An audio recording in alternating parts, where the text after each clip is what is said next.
Online personality Sujia recently spoke on the topic of Asian Karens profiling other marginalized communities, much like some Asians are profiled here in America. She would explain that someone of Latino descent was questioned by an Asian woman who lived close by. It was confirmed that the Latino was working for a woman that did live in the neighborhood, so they had every reason to be there. She would say, your proximity to whiteness, your affluence, all of these things ultimately will not protect you from the same things you're leveraging against other marginalized communities. Twitter user Kenny Ackers would quote the video and tweet, I've said this a million times. There's a certain type of person of color that is so infatuated with whiteness that they think following the path of white supremacy will get them accepted to lessen struggles they experience being a minority. Today we have our Comedy Hype analyst, Pierre, along with very special guest, Marcus Board, to give their thoughts and reactions to this topic. But first, let's take a look at this clip. Okay, So, I work. we live here.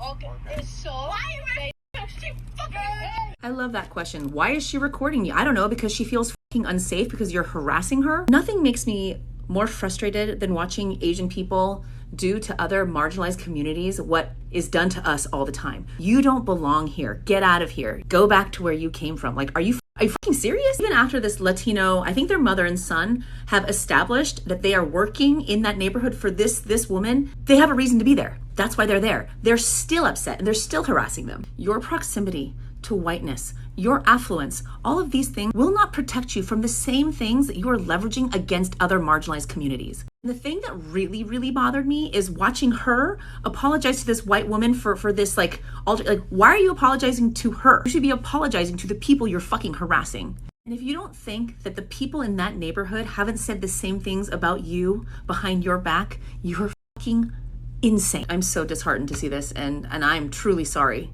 to that mother and son. Pierre, let me come to you. This video is making its round, so of course I want to know what's your reaction and thoughts on it.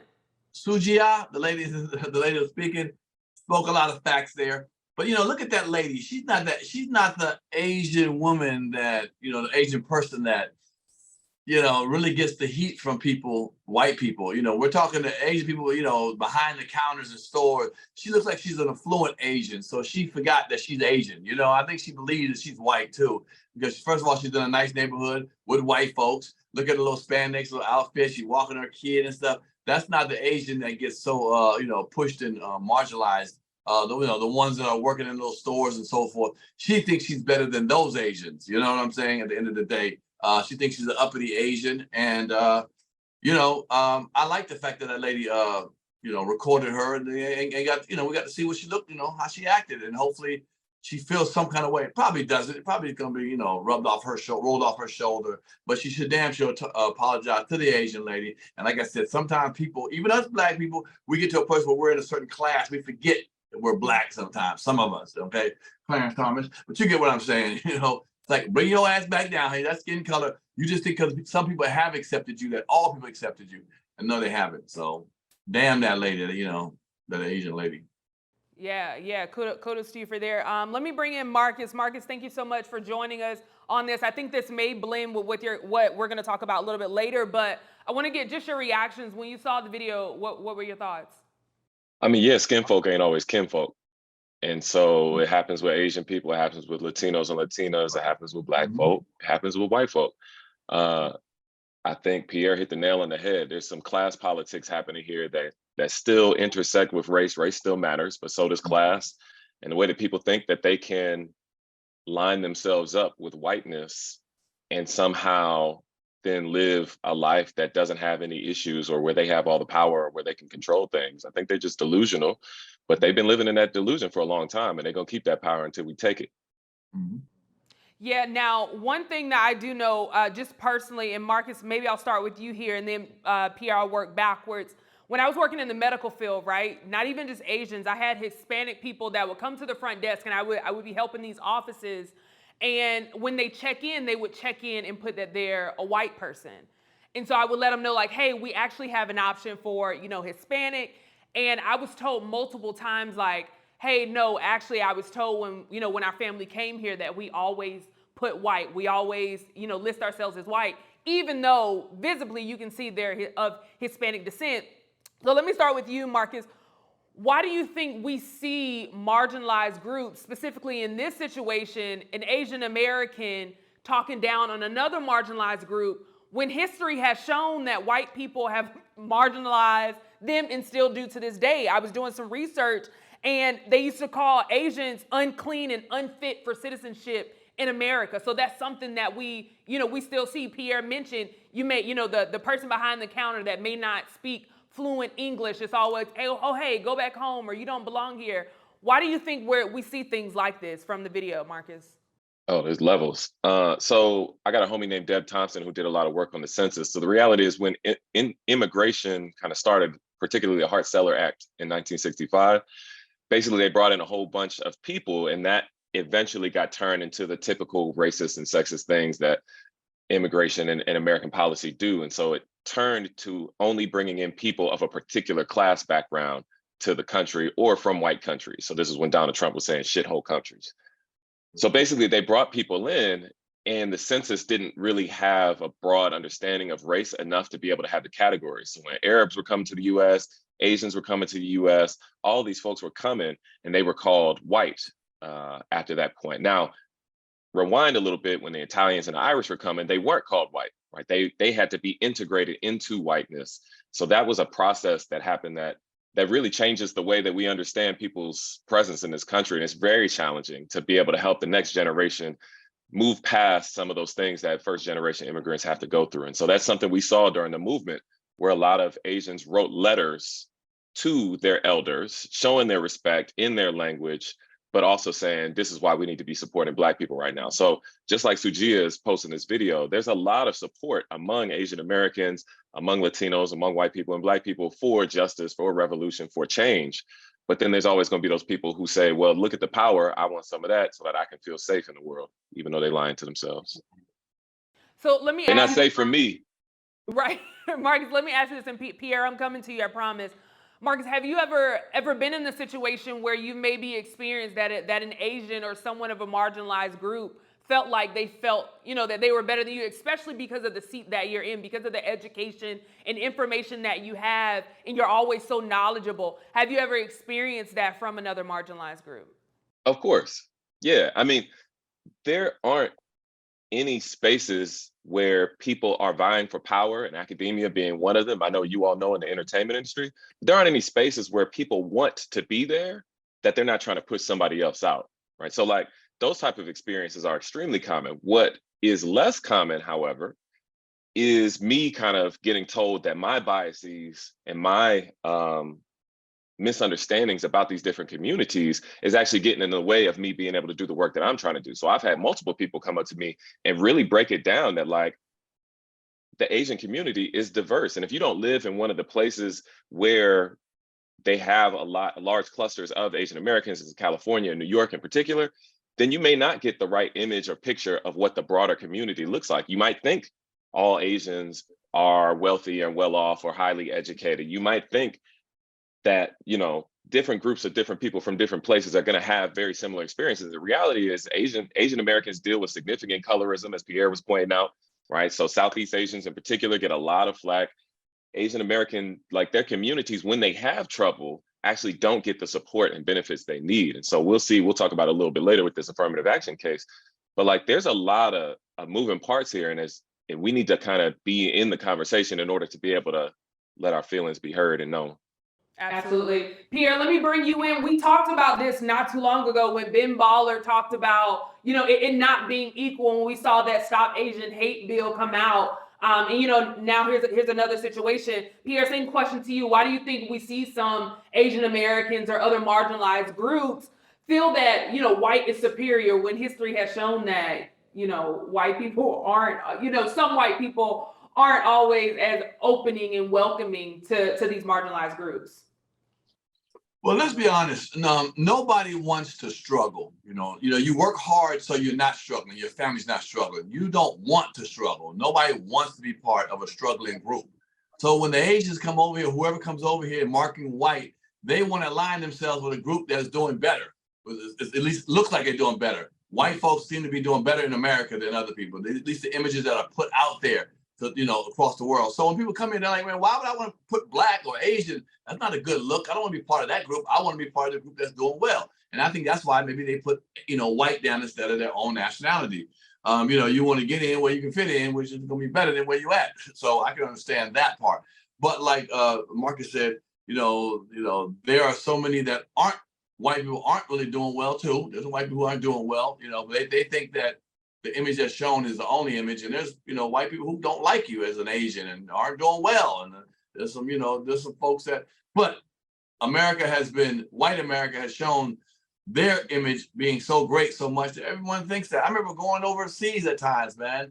People just thought that because you're from America, you were rich and everybody was great from America. And I'm like, no, it's not like that. I remember they used to think I was a gangster. They used to tell me, you're a gangster. I went to South Africa a couple of times. They were like, you're a gangster. I was like, why am I a gangster? They're like, well, you're from America. They thought the rap images that they seen was what it was. So when people see certain images all the time, and they come to America, they want to be around that. And if Asians feel like white people are living better, that's when they're going to mark white. But they're going to find out real quickly that the white folk ain't the white folk. There's a segment of white folks that don't give a damn. If you ain't rich and white, get the hell out of here. You know what I'm saying? So, them neighborhoods they trying to move into. So, that's what I think. Yeah, no, and it's crazy. You would think that marginalized groups would come together just to make it better for us all, and we'll be better together. But I digress. But let me ask you a question. Even at times you say you want marginalized groups to come together. I totally agree.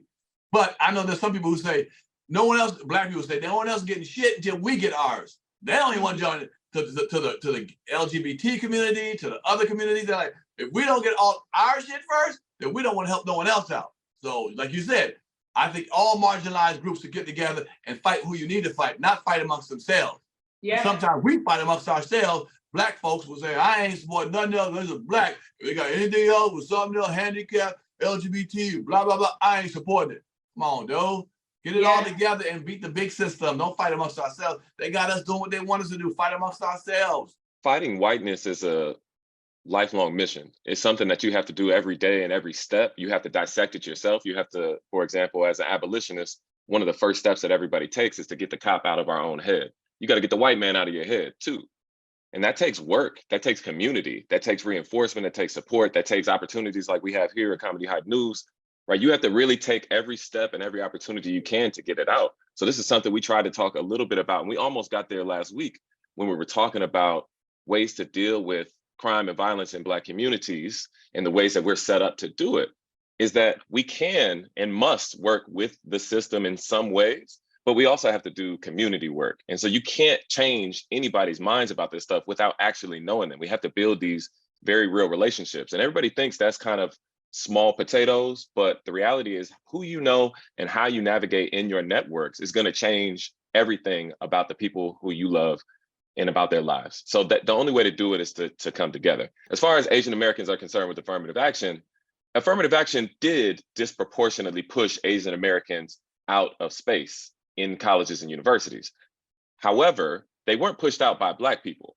They were being pushed out by other white people. And so once we understand that the system is actually working against all of us, which is not clear that the person who filed the case does or does not, the system could have been changed, as for all our reformers out there, the system could have been changed in a way that actually dealt with the problem of Asian Americans being pushed out of these spaces and not doing so at the expense of every other student and community group that tries to get into these universities. But instead, they took the solution, they took the path that reinforces whiteness, that reinforces the hierarchy, that reinforces elitism, that keeps white kids in these schools that are so proud to have Trump and Bush and Kavanaugh and all those other bums as a part of their legacy. They're so proud of that, right? They're not divesting from that. They're not taking away from that. They're not trying to get away from the fact that they're putting people in the White House and they're some of the worst people who have ever lived and ever existed and use power in ways that dominate and destroy all of our lives. They don't care about that.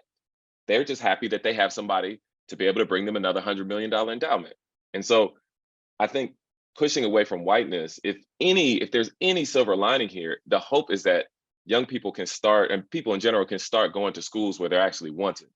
And that those schools where they're actually wanted can also in turn make sure that we're supporting them in the ways when they get there, in the ways that they need. So yeah, long answer. No, I love it. Thank you. Now, Pierre, your face is always hilarious. Pierre, you actually said a name earlier. I'm going to go to commercial break, and when we come back, I'm going to let Marcus take over for No Capital, because Pierre, I don't know if you put it in the air, but we're talking about your guy, Clarence Thomas. So we're going to take a quick commercial break, and when we come back, we'll be back with No Capital with Marcus Board. We'll be right back right after this.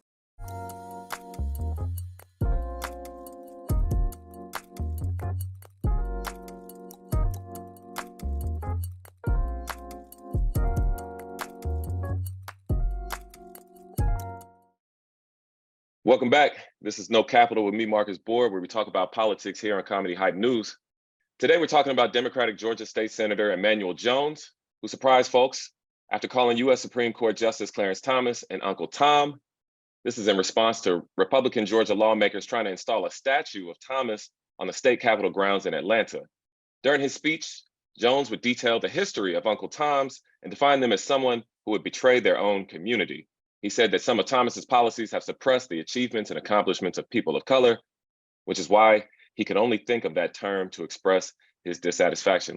I know it's very, very sensitive to talk about race in this body, but anytime that we have a legislation proposing to place a statue of Clarence Thomas on this grounds, we cannot avoid that conversation, so I'm not going to avoid it either. In the Black community, we have an expression when we talk about a person of color that goes back historically to the days of slavery and that person betraying his own community. That term that we use is called Uncle Tom. It talks about a person who back during the days of slavery sold his soul to the slave masters. So when we think about a person in the Black community who's accomplished, but yet policies seek to subvert, some may even say suppress, the achievements and accomplishments of people of color, I couldn't help but to think about that term in expressing my dissatisfaction with this particular legislation. As I said last year, y'all just don't get it. And I don't expect people of non-color to get the sensitivity that we feel about a person of color whose policies and practices, decisions and votes that we've rallied and fought against. So Uncle Tom comes from Uncle Tom's Cabin. It was an abolitionist text in the 1850s that talked about enslaved people as subservient and being less than, and demonstrated that and helped drive us towards the Civil War. So that was actually a good thing. But this clip is from a little while back, earlier in the year. Pierre, what you got to say about, I'm not even gonna say your boy, what you got to say about old Clarence T? Yeah, I mean, nothing new here. I like homie what he said about calling him an Uncle Tom. He's the definitive, not of Uncle Tom, because Uncle Tom wasn't that type of person in the book. You know, we've changed it into saying someone who goes against our people, who ain't living the truth. Well, like I said, the truth. That's his truth, how he lives. I don't blame him. I don't want no statue of him. Clarence Thomas has a shady background. This whole thing, even getting in. Remember the Anita, what's her name? That's right, Anita Hill. Anita Hill situation. He was part of that old team of doing stuff they wanted to do to women and stuff. All, you know, that old, it was probably still going on now, but not as much as it used to. So I don't have much respect for him. Nor do I want to see a statue of him. I know he like him in the Supreme Court. It seems like he shoots down anything that has something to do with minorities. Anything seems like he look like him, like affirmative action. He became a member of the Supreme Court because of affirmative action. You know, I really believe that. And now he's shooting stuff down like that. So he's a clown that's in, and you know, he's doing what the boys want him to do. You know what I'm saying? He's not one of us. Yeah, probably ain't been one of us shit since he was 7 and shit. You know, I don't know when it changed, but yeah. So he's doing what he normally does. I like the fact my man called him out, and it is what it is. But it ain't gonna bother Clarence Thomas. He's beyond that. He's been called that so many times throughout his life. He doesn't even live like that. You see, not saying he got a white wife. That's the only reason, but he ain't been one of us in a long time. So it don't bother nothing. You know, we just hope that his death comes sometime, and then we can replace him with someone that's maybe more, aligned with everybody, opposed to just white folks. To me. Yeah, and one thing too, I couldn't agree with you more. And one thing too is that he was nominated to replace Thurgood Marshall of all people. So it's like everything about this dude's legacy it offends me. It makes me want to just lose my mind. The only thing I think his skin color got into, the only thing I can a black man got into the Supreme Court. Skin color, not as inside, That's it. Like you said, everything offends me about him too. Everything. His whole movement, everything he's done since he's been there, before he got there, all of that. So especially like you said, to take a Thurgood Marshall spot, who was totally opposite. Fought for damn near everything that he's not fighting for. So yeah. Mm-hmm. I want to chime in really quick, and then Marcus, I want to get your thoughts on this as well, and everything that you guys are talking about. This blew my mind when I saw this. So Kenny Ackerts posted this on Twitter and said he, referring to CT, he gets accepted into Yale due to an affirmative action program and then agrees years later to abolish it in colleges. Make it make sense. Marcus, what are your thoughts on this whole thing? I want to hear from you. Yeah, I mean, I can't pretend to get into his mind. I don't know how any conservatives really justify or make sense of their progress, right? You drive on public roads, you go to public school, well, some of them go to public schools, right? They use all these public goods and services and yet turn around and do their absolute utmost to be able to take them away from people. So Clarence Thomas has been a walking contradiction for some time, not just because he's Black, but mostly because his politics are so conservative. I think one of the most important things when we talk about Clarence Thomas is to remember that all of these things are connected. So the same way that we talk about queer issues on here, we talk about class issues, and we talk about race issues, they're all connected because the same court got rid of abortion. The same court is taking away LGBTQ protections. The same court is taking away affirmative actions. 6 of the 9 justices were nominated by presidents who didn't win the electoral vote. The presidency is the only election in the United States where the majority doesn't win, right? We have to fight the system, or else stuff like this is just going to keep happening. So as much as folks want to, be the voteps and say voting is, everything, voting is important. It's also passive. Like, we need people to be active. We need people to be out here and in conversation with one another. Because the thing that happens is, and this is kind of a little bit of what we saw last week, people will try and go out on their own and say, well, I know what's best for change, and not do it in the community sense. And we've seen that tried and we've seen it fail time and time again. Clarence Thomas is just an example of that fail, maximized and magnified by 1,000 million trillion, because he is trash. I'm so mad. I'm trying so hard not to cuss on the internet, but God, he's garbage. So let me ask both of you guys this, because of course a lot of people are upset at this. A lot of people don't like Clarence Thomas, especially of our community. And thank you for the knowledge too, Marcus, of the history of Uncle Tom. But how do we handle Uncle Tom's? Because earlier, Marcus, in the first segment, you talked about all skin folk and kinfolk, which is absolutely true. Do we ignore them? Do we try to wake them up? Do we what's the best way to handle Uncle Tom's? I guess that's all in all. Marcus, go ahead, and then Pierre, close us out with what you think. 100%. Yeah, Zora Neale Hurston said that, all skin folk ain't kinfolk. I think this is why I'm always pushing back and saying we got to build together. We have to use our communities. So the same way we was telling white people to go to Thanksgiving dinner and turn up when their family supported Trump is the same way we got to turn up when people are using these types of conservative talking pieces that Clarence Thomas uses. It really is as simple as saying these people are going to exist, but we need to make sure that they're never comfortable in our spaces, never comfortable in our presence. The same way that, our homies that are bad fathers, we kind of lean on them a little bit, push them out. It's the same way we need to push the people who are saying, well, these issues don't matter, or these people don't matter, or these problems are always going to exist. Like, we have to reinforce hope and joy in our lives. And that is an active politics. Hope is a discipline. That's what Miriam Kaba says. And we have to practice that every day. And a part of having hope and a vision for the future means we also need to push folks like Clarence Thomas to not necessarily change their minds, because I don't think some people are interested in changing their minds, but to let them know where you stand on things. Like, you can't be around me and talk ridiculous like he do. I'm not interested in that. So if you want to be a part of my life, if you somebody I love, you my father, you my brother, you my cousin, we're going to have a problem with it. Absolutely. And until you switch it up, we're going to still have that problem. And that's just going to be that, because I can touch you, I can get to you. I can't touch Clarence Thomas. I'm not a billionaire and I'm not white, so I don't get access to him. But I can touch my homies and tell them, yo, we need to do better together, or else this won't work. None of this works without each other. Absolutely. Pierre, let me bring you in. What are your thoughts? How do we handle Uncle Tom's? What do you think the solution is?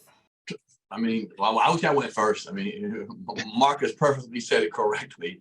He perfectly said it. Keep that pressure on folks around you who accept that. Another thing is, we have to understand that. I know people feel like, voting don't matter, voting don't matter. It does. It does. When you see people going out running for office that we don't align with and don't align with our true core values that we don't want, then we got to vote. White folks vote. Okay, they vote all the time. Okay. Look at Bush, Trump the first time, and he might come back in again. White folks vote. They vote. They don't sit there and complain. They vote. Okay. They might smile and shuck and jive in front of us. And, yeah, I hear you, bro. But behind closed doors, they vote, and we need to vote. And if we really go out and vote, and we don't win, then we need to keep the pressure on the folks who accept the people that are in office. Like it's okay. Like it's sweet. Like Marcus said, nah, bro, I don't want to talk about it. I don't be around you, because that kind of stuff. When you start alienating, making people feel certain ways, they start realizing, who did nothing or accepted the negative. That's how you wake people up. People don't like to be, they like make them uncomfortable, like Marcus said. Make them uncomfortable around you. I ain't with that, bro. Every time you talk, I ain't down with that. Yeah. I ain't down with that. And pretty soon, people say, you know what? I don't want to be alienated. I don't like the way this feels. And they'll start making stuff happen in the community. Come together and say, you know what? Let's support each other. That's the only way you can make it happen, to me. Yeah, no, I think you put it perfectly. I think you guys listed a couple things. And two, I think especially in our communities, our differences are going to be our differences as far as, how I live, what I like, all these things. We got to put that to the side because there's a bigger mission at the end of the day. There's something that we're all trying to conquer that we all need to focus on. And also, too, there are different parts to one body. You can be in the voting field, you can be over here, you can be the leg, you can be the arm. We all have to work together to move the body forward. So instead of us fighting about, oh, well, no, you got to do it this way or you got to do it that way, it's like, no, let's do it that way and this way, and let's move us forward. So I love you guys bringing in so many solutions. And I love this conversation as well. It's always a heavy one and always one that we don't like, especially when we're talking about that guy. But I appreciate having both of y'all. Pierre? Well, my whole thing is don't complain and accept. Don't complain and accept. They don't go together. They shouldn't go together. You're out here complaining and you accept it. Well said. That's a word. Our producer just said, our producer back here talking to you, Brad, said, that's a word. Yeah, y'all preaching today. Hold on. Let me get my. Come on. I'm going to let y'all preach out with what you have going on. Pierre, let me start with you because you said last time I started with Marcus. So let me start with you, Pierre. My bad.